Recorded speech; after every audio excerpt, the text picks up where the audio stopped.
को पाप आरती। श्री भागवत भगवान की है आरती।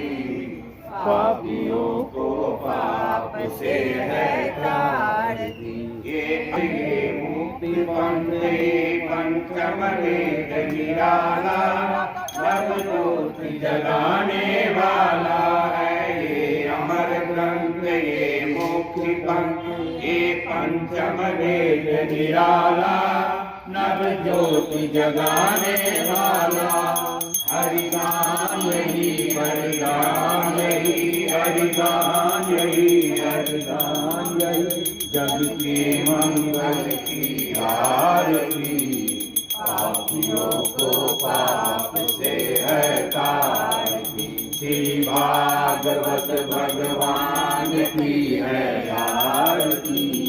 पापियों को पाप से है तारती। ये शांति गीत पावन पुनीत पापों मिटाने वाला, हरि दरस दिखाने वाला है ये शांति गीत पावन पुनीत पापों को मिटाने वाला, हरि दरस दिखाने वाला। है सुख करनी है दुख हरनी, है सुख करनी है दुख हरनी। मधुसूदन की आरती।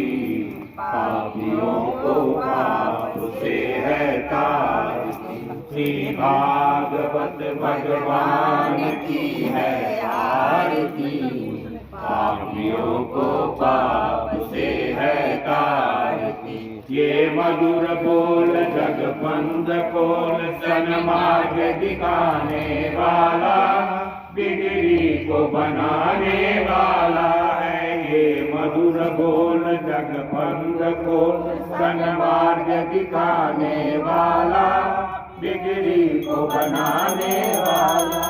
श्री राम ही घनश्याम ही, श्री राम ही घनश्याम ही, प्रभु की महिमा की आरती। पापियों को पाप से है तारती। श्री भागवत भगवान की है हरे हरे। हरि बोल हरि बोल हरि बोल हरि बोल। जोर से बोलिए राजा विश्वनाथ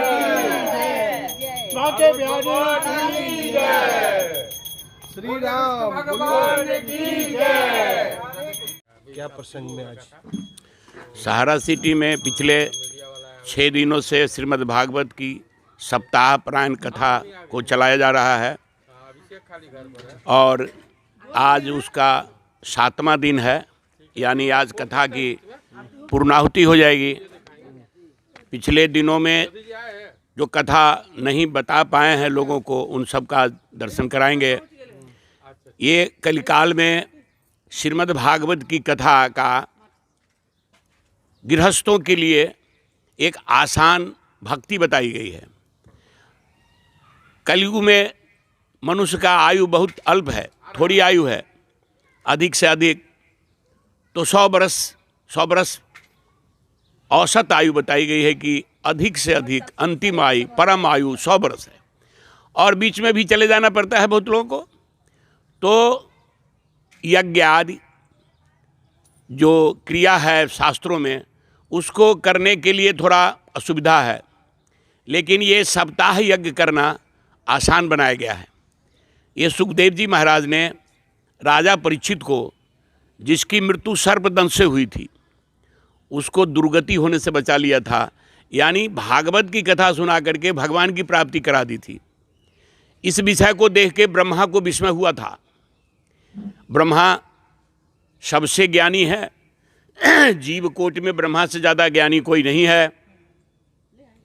ब्रह्मा को विश्वास नहीं होता है कि जो जघन्य अपराध करने वाला लोग भी या कोई बिना यज्ञ किए सीधे भागवत सुन करके और सर्पदंश से मृत्यु हो और वो भगवान के लोक में जाए, ऐसा कैसे हो सकता है। उन्होंने परीक्षा किया है वो भागवत की परीक्षा किया है। ब्रह्मलोक में तराजू बांध करके एक पलड़े में भागवत जी को रखा है, दूसरे पलड़े में उन्होंने साधनों को रखा है जो भगवान को प्राप्ति करने की साधन है, जैसे तपस्या करना, ध्यान लगाना, पूजा करना, निवेदन करना इत्यादि जो क्रिया है, लोग जिस तरह से अभी तक भगवान को प्राप्त किए हैं, उन सभी फलों को दूसरे तराजू के पलड़े में रखा। लेकिन भागवत सप्ताह का जो फल है वो धरती को नहीं छोड़ा। सारे फल या सारे क्रिया जो भगवत प्राप्ति के लिए ब्रह्मा जी को ज्ञान था, वो सब उन्होंने एक तुला में डाल दिया। लेकिन फिर भी जब वो बराबरी नहीं कर सका, पसंगा में ही बना रहा, तो ब्रह्मा ने स्वीकार कर लिया कि श्रीमद् भागवत कलिकाल के लिए सर्वश्रेष्ठ साधन है। इसको आप अपने घर में भी साधन कर सकते हैं। हमारे द्वारा आपको कथा की प्राप्ति हुई है, 7 दिनों से आप लोग लगातार इस कथा को सुन रहे हैं, लेकिन आप 365 दिन अपने घर में इसका अध्ययन कर सकते हैं। ग्रंथ कोई बहुत महंगा नहीं है, 600-700 रुपया में दोनों खंड प्राप्त हो जाता है। अगर दोनों खंड कोई लेना नहीं चाहते हैं तो इसकी हिंदी संस्करण है एक ही खंड में, और थोड़ा कम पैसा में वो हो जाएगा। उस श्लोक का अर्थ लिखा हुआ है, वह भी हिंदी जो संवाद है बिल्कुल यही है जो भागवत दोनों खंड है। संस्कृत को इसलिए हम महत्व ज़्यादा देते हैं क्योंकि ये सुखदेव जी के मुंह से निकला है। सुखदेव जी ने इसका अर्थ नहीं कहा था, सुखदेव जी सिर्फ श्लोक ही बोले हैं और परीक्षित जी सुने। तो आज जो है सो संस्कृत बोलने वाले तो हैं, लेकिन समझने वाले कम हैं, सब लोग नहीं समझते हैं। इसलिए उसका हिंदी अनुवाद किए हैं, ज्वाला प्रसाद जी किए हैं इसको। उनकी बड़ी कृपा है हम लोगों के ऊपर कि हम अज्ञानियों को भी उनके द्वारा इसका भावार्थ का ज्ञान हो गया है। इसलिए हम निवेदन करते हैं, जिन बंधुओं के कान में आवाज़ जा रही है, जो उपस्थित है अथवा अपने घर में हैं और वो सुन रहे हैं, तो भागवत मनुष्य मात्र के लिए उपयोगी है। कोई तपस्या नहीं है, कोई कर्म नहीं है। इसलिए कम से कम हिंदू को तो श्रीमद् भागवत अवश्य पढ़ना चाहिए, और ग्रंथ समझ के नहीं, भगवान का स्वरूप समझ करके घर में रखना चाहिए।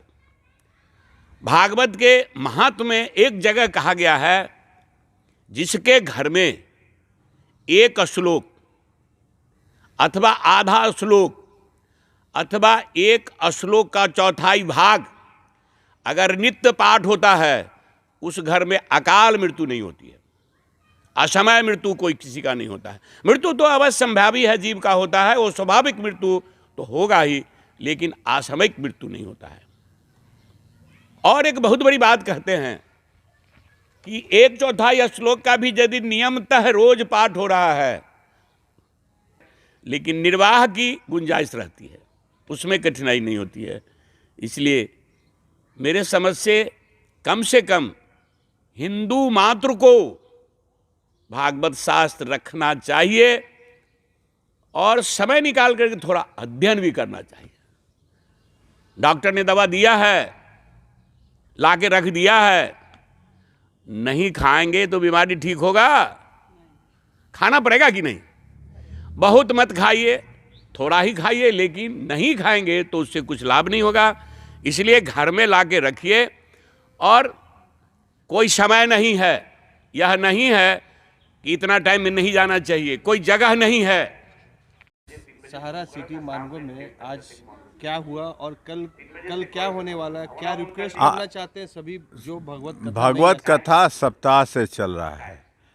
आज इसका अंतिम अध्याय का और अंतिम पाठ होगा, फिर भी कल पूर्णाहुति है। तो हम सभी भक्तों से, सभी लोगों से निवेदन करेंगे कि आज अगर नहीं भी आ सके तो कल अवश्य आएं और अंतिम समय में संक्षेप सुने और प्रसाद महाप्रसाद लेकर पुण्य के भागी बने। बहुत सौभाग्य होता है कि आप भागवत सुन पाते हैं। आप अपने अगल बगल पास पड़ोस में बहुत बुजुर्ग लोगों को सुनते होंगे कि अंतिम इच्छा होती है हम भागवत सुन लें, लेकिन किसी कारण से, किसी दुविधा से, परेशानी से वो नहीं सुन पाते होंगे। लेकिन इसीलिए ये भगवान हम लोग को मौका दिए हैं। हम लोग का कुछ नहीं है इसमें, उनका दिया हुआ मौका है ये। उन्होंने मौका दिया कि हम लोग सुन रहे हैं और साथ अन्य लोग भी सुन रहे हैं। तो सभी को हम लोग चाहते हैं, इस संदेश देना चाहते हैं कि जो नहीं सुन पाए वो अभी भी आएँ, कल आएँ और अमृत का आनंद लें, पुण्य के भागी बने। कहाँ पर हो रहा प्रोग्राम? और ये सहारा सिटी मानगो में शिव हनुमान मंदिर के प्रांगण में हो रहा है। यहाँ के सभी कार्यकर्ता लोग, सभी भक्त लोग हैं। यहाँ कोई ऊंचा नीचा नहीं है, भगवान के सब कार्यकर्ता हैं। अपना परिचय दीजिए। मेरा नाम बीके सिंह है, हम भी एक कार्यकर्ता हैं यहाँ के मंदिर के।